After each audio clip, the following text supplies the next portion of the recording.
You're watching EAC News. Thanks for joining us.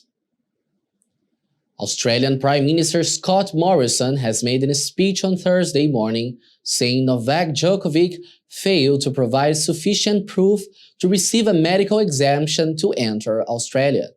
Australian Border Force on Thursday cancelled the visa of Djokovic, the world #1 tennis player, and denied him entry into the country to play in the Australian Open tournament after he was forced to wait for several hours at Melbourne airport.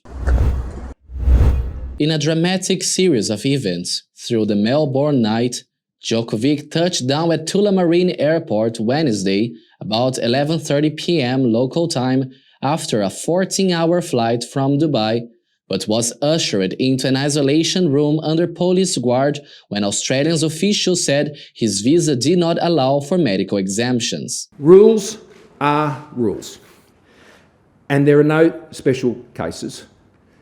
Rules are rules. It's what I said to you yesterday. That's the policy of the government and has been our government's strong border protection policies, and particularly in relation to the pandemic, that has ensured that Australia has one of the lowest death rates from COVID anywhere in the world. And I want to thank the Australian Border Force officers for doing their job, implementing the government's policy. And the ABF has done their job. Entry with a visa requires double vaccination or a medical exemption. I'm advised that such an exemption was not in place, and as a result, he is subject to the same rule as anyone else. That ultimately, this is the responsibility of the traveller.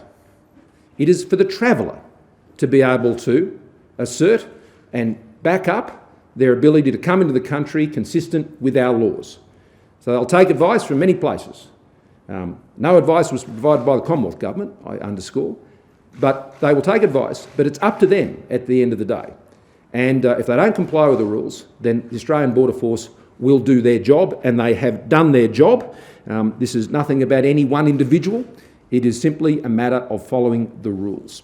And so those processes will take their course over the next few hours, and that event will play out as it should. People try to run the border all the time, by the way. You know, people come with a visa but may not satisfy other requirements for entry.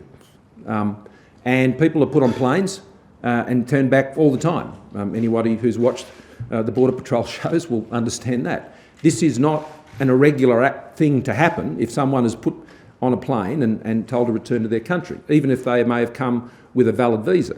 A visa is one issue, but you have to have a double vaccination, because that's the country's rule for entry into the country, and that is assessed at the border.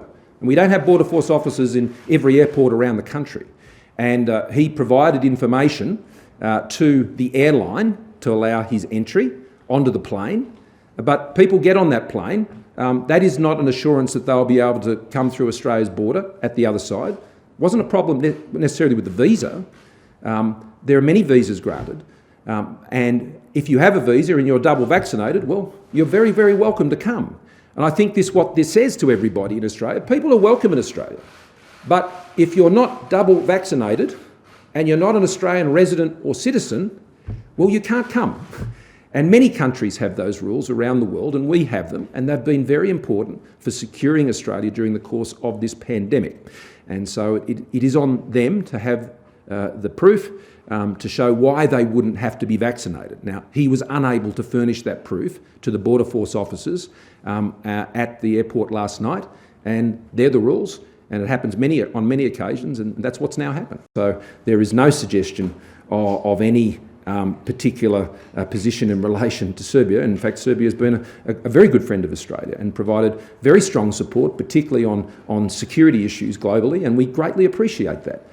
So this is a very specific case that deals with one individual, Australia's sovereign border laws and their fair application. It is not appropriate for me to go into Mr Djokovic's own medical history. That would not be a fair thing for us to do. They are matters for him to discuss in terms of his own medical history. But all I can say is that the evidence for medical exemption that was provided was found to be insufficient.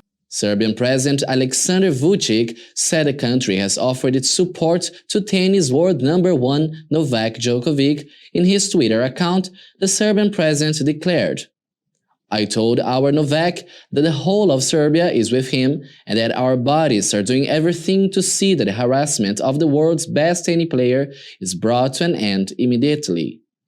On Tuesday, Djokovic has said he has initially been granted a medical exemption from the country's COVID-19 vaccination requirements so that he could play in the Australian Open.